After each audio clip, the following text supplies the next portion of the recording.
his arrival from the Presidential Council meeting in Dakar, President Barrow said this year's meeting is a very successful one because the biggest achievement is that the Senegambia border will remain open 24 hours a day from now on. They made it known this Thursday on the sidelines of the second session of the Senegalese-Gambia Presidential Council. After welcoming the construction of the Senegambia Bridge, Macky Sall and Adama Barrow urged their governments to take the necessary measures to ensure that the common border remains open 24 hours a day. Dada Cham interviewed the president and Shina reports. This council meeting is the second since President Barrow took power in 2016.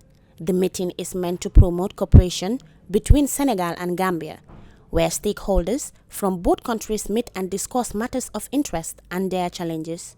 This year, President Barrow said a lot has been discussed. He assured Gambians that Senegal will open its border for Gambia 24 hours henceforth. There are agreements that are signed, but the most important one is we have all agreed on principle to domesticate air service between Gambia and Senegal. I think that will make it cheaper and it allow a lot of people who will travel by air from Gambia to Senegal. And also we have agreed also on transportation. It will take effect on the 29th of March 2020. I think we have basically agreed on that. And also borders. Normally Senegal, they close their borders. But we have agreed that now the borders will be open 24/7. The president said all the new agreements signed is ready to be implemented because of the political discipline between Senegal and Gambia that will move the two countries forward. They are signed. We are ready to implement. I think the political will is there between Senegal and Gambia to move these two countries forward. It could be recalled that in March 2017, President Adama Barrow undertook a state visit to the Republic of Senegal to renew the Gambia government commitment, consolidating the relationship between the Republic of Gambia and Senegal. During the visit, he described his relationship with Senegalese President His Excellency Macky Sall as twins, whose countries are bound by history. President Barrow called for a special fraternal relation to reflect on all official interactions between the two countries. As a result of the shared history and geographical ties, the two heads of state agreed to initiation of a biannual presidential council meeting, which will allow their experts, technicians and policymakers to work closely together to review their bilateral cooperation and forge new ties. Reporting for Star TV News, I am Dada Cham. The President of the Republic, Adama Barrow, presided a two-day presidential council meeting in Dakar, Senegal, meant to cement the relationship between the two countries from the 10th to 12th March 2020. The Presidential Council meeting is presided by the experts meeting, which work in subcommittees to discuss defense and security, justice and consular affairs, finance, transport and trade, higher education, tourism, culture, health, fisheries, agriculture and energy. Binta Koli reports. These two countries share the same norms and values. However, the relationship of the two countries was sour during the past years and since Barrow assumed office in 2016. He puts in efforts to keep mutual bilateral ties with Senegal, but border and transportations are still a challenge to the two West African nations. During his opening remark at the ceremony, President Barrow reiterated that this assembly will provide the political leadership of the two countries with an avenue to dialogue on key issues of common interest and take concrete decisions on them for the mutual benefit and socio-economic development of our two people. Barrow added that the meeting will therefore help the two governments and its leaders to be committed to raise the bar of the bilateral cooperation between the Gambia and Senegal for a strategic partnership and offer the ladder of a model of emulation in the sub-region and beacon of people of integration at the continental level. Barrow climaxed the 2 days event by citing reference to their bilateral regional integration and global issues. He also expressed satisfaction on the fruitful discussion they had. President Barrow outlined that the 2 days meeting availed them the opportunity to review the cooperation agreement between the two countries and its common desire to strengthen them. He also welcomed their tenacity to intensify the bilateral relationship between the two countries and to broaden multilateral cooperation through the South-to-South cooperation agreements. Moreover, noting that he strongly supports the momentum of foster genuine economic growth on the African continent for greater human development. For Star TV News, I am Binta Kuli. Citizens Alliance political party held a press conference earlier today revealing to the media that their party congress will be held in June 2020 in Birkama, the location of the party headquarters. The party had in November promised to hold the congress in February 2020. Jacqueline Colley reports. According to the party chairman, Dominic Mendy, the Congress will be a 3-day event beginning on the 5th of June to the 7th of June, adding that they are expecting delegates from all 7 regions as well as the diaspora. Mr. Mendy said the Congress will entail the validation of their party constitution, manifesto and an electoral process wherein they will elect a national executive committee for the party. The Secretary General of the party, Mr. Alhaji Suso, said the party could not have the Congress in February this year as promised because the time was short and they couldn't prepare against the time. When asked if the party can convince the Gambian people to vote for them, Ajamari Savage, a member of party, replied saying that their target is the youths because they carry over 65% of the country's population. So therefore, their main target is the youths, adding that the party is a youth base considering that most of the members are young ones. She further highlighted that if the youths are convinced, they can also help convince the older group because they are citizens as well. Nene Frida Gomez, who is a member of the Communications Committee, also noted that Citizens Alliance is different from any other party because they work towards the needs of the citizens and their expectations as well. Therefore, they named Citizens Alliance. Jacqueline Colley, reporting for Star TV News. And now the news beyond our borders. European governments are asking companies to show understanding with sick leave and other benefits so employees do not struggle financially if they get sick. But this will not help people who are on part-time contractual work. Al Jazeera's Sonia Galago reports. Empty streets, closed-up shops, and warning signs to keep their distance. Rome, a shadow of its usual self. No bustling crowds of visitors to help sustain its vital tourism sector, directly impacting the economy and workers. The government has to help us. We have to pay rent, the mortgage, bills. We have never-ending expenses. It is true that we're all in the same boat, but for some it's worse. If we don't work, I don't know how we will survive. Exempt from the nationwide closures, grocery stores and pharmacies remaining open to provide a vital service. From a country under quarantine to one preparing itself for the worst. In Spain's capital, Madrid, public transport remains open, but buses, train and metro carriages are being disinfected every night. And the threat of an impending lockdown has already affected small businesses here. We have recently noticed that there are fewer and fewer customers in the store, not only in the morning or afternoon, but also in the evening. People are more inclined to stay at home. They are kind of struck by panic. In London, one of the largest cities in Europe and a crucial financial hub, the focus has been primarily to protect any economic fallout from the pandemic. New government measures to protect staff employees with immediate changes to sick leave have offered protection. But it is the small business owners, those on temporary contracts and freelancers with no access to those benefits who are at risk of losing everything, such as this self-employed cab driver. In regards of earnings, it'll be pretty catastrophic just because it's my only source of earning. With stuff like mortgages and nursery, I just wouldn't be able to survive really. It could be kind of career ending because you haven't got that safety net. One country after the other, school and children's daycare centres are being closed, an attempt to stem the spread of the virus. But it's also affecting working parents with childcare responsibilities, with those in the public and healthcare sectors facing the dilemma of how they can go about their work at a time when hospitals are facing unprecedented strains. We're going to try to work from home. We've brought our computers home to work with them, but I don't think we can get the same amount of work done at home as we can at the workplace. The fear of what is happening in Italy may be galvanizing other countries to attempt to get ahead of the pandemic. But this is a waiting game, with many wondering whether these measures are simply delaying the damage wrought by COVID-19, or will they succeed in containing the virus as much as possible. Sonia Gallego, Al Jazeera. U.S.-China relations have taken another dive. Washington says it will reduce the number of journalists allowed to work at Chinese media outlets in the U.S.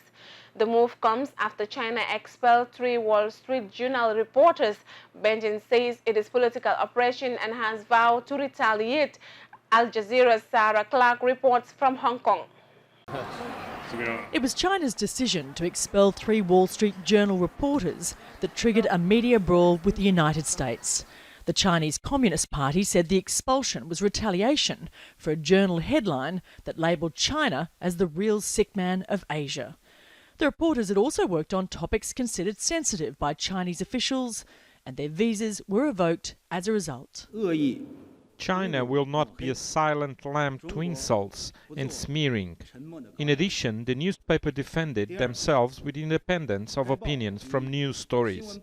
They are being unreasonable and shirking their responsibilities. The expulsion came after the United States announced it would treat China's state news media outlets operating in America as arms of the Chinese government. In March, Washington said it would cut the quota of Chinese nationals allowed to work at the US offices of major Chinese state-owned media. The organisations targeted include Xinhua, China Radio, China Daily and the China Global Television Network. The move effectively could force 60 Chinese citizens to leave the United States. It is one of a number of actions that the United States has been taken. The question is, how far do both sides want to go? I think normally in these media matters, there's a bit of bloodletting and then it calms down. But, maybe I'm being unduly complacent. Tensions between the two countries have escalated since Donald Trump came to office 3 years ago, with disputes ranging from trade to accusations of Chinese spying and American support for Taiwan. Analysts say the global panic over the coronavirus epidemic has provided a new opportunity for the US to denounce the Chinese Communist Party. The media landscape is yet another battleground. It reminds me of the old Cold War spy games, where we reduced their number of diplomats, they reduced our number of diplomats. Journalists didn't really want to go there, but I think they are now. Washington says the latest media restrictions on the Chinese-controlled media in the US is in return for Beijing's harsh treatment of foreign journalists. But China hasn't ruled out making the next move. That message was delivered on Twitter by a foreign ministry spokesman who said the US kicked off the game, now let's play. Sarah Clark, Al Jazeera, Hong Kong. The coronavirus has killed at least 3 people in Lebanon and there are 66 confirmed cases. The government has announced a far-reaching travel ban, but there are doubts the country can cope with a full outbreak due to an unprecedented economic crisis that has weakened its health system. Al Jazeera's Zaina Kudri reports from Beirut. Lebanon's first confirmed coronavirus case was reported 3 weeks ago, a woman who arrived from Iran. 3 deaths and dozens of cases later, the Lebanese government suspended flights to the Islamic Republic and other countries hardest hit by the virus. The travel ban will be expanded in the coming days. But many have criticized the government for not acting sooner. It's just horrific that they only suspended flights yesterday. Also, they weren't properly checking all those arriving. The virus is causing fear for Lebanon's 6 million people, but few are staying home. Even though the government has closed educational institutions, banned large gatherings, and reduced the number of employees in state institutions. Doctors who are criticizing the lack of a national plan warn that many Lebanese and the authorities are not taking the crisis seriously. Unfortunately, we are not very well ready yet. We are trying to get ready as much as we can. We have too many problems we are facing. We have to make a lockdown. Let's take the Italian experience. Italy experience started like us. They said, oh, it's a flu, don't panic. And after, cases were going up very quickly and now they are overwhelmed. Lebanon's healthcare system is already underfunded and the unprecedented economic crisis is making things worse. Dwindling foreign reserves means there was a struggle to secure dollars to buy medical imports even before coronavirus arrived. The government is defending itself, accusing critics of trying to score political points. Prime Minister Hassan Diab says government staff are not late in taking precautionary measures, and the virus is more widespread in other countries. The outbreak may be limited when compared to other countries, but it is already contributing to the near collapse of the economy. Hundreds of thousands who work in the services sector may lose their jobs. Hundreds of businesses have already shut down in recent months. Many are worried the virus could be the final blow. We were thinking to close in March, and then we were like, okay, let's do a personal effort and work on it. And then Corona came, and we had we had 5 employees, and they are all now at home, and we don't even know if we should pay them or not. With Lebanon facing near bankruptcy, many fear it's ill-equipped to cope with a mass outbreak. This is a battle Lebanon cannot afford to lose. Zena Khuder, Al Jazeera, Beirut. Leaders in the European Union have expressed their displeasure at President Donald Trump's decision to bar visitors from 26 certain countries from the U.S., saying the move was done unilaterally. They say they should have been consulted and that fighting the coronavirus needs a global, coordinated response. Stock markets from Asia to the U.S. dipped to their worst levels in 30 years as cases in Italy, one of the countries with the highest number of infections, spiked sharply upwards. Al Jazeera's Charlie Angela reports from London.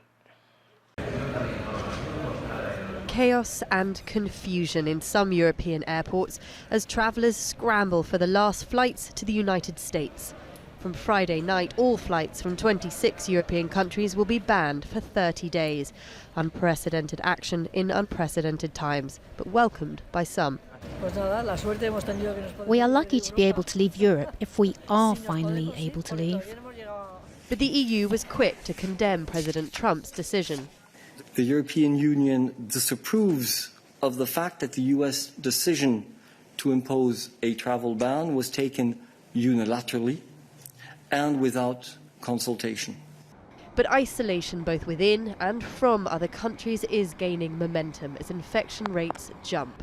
Italy, one of the worst affected nations, strengthened its nationwide quarantine, while Spain suspended parliament and football matches as death rates in the country almost doubled in 24 hours.